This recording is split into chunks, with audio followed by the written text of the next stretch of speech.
Okay, this is number 14, Rolling Along, also known as Mary Had a Little Lamb. We have our bass clef symbol here, then we have our time signature.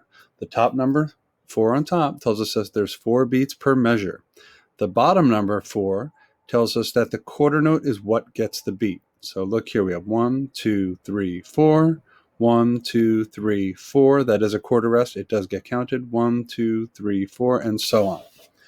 Song starts with D, right? And D is in 4th position, right there, just past the bell.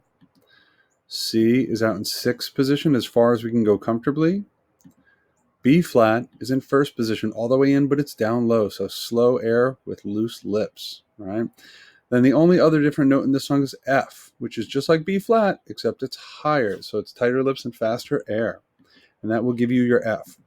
And this is what 14 sounds like.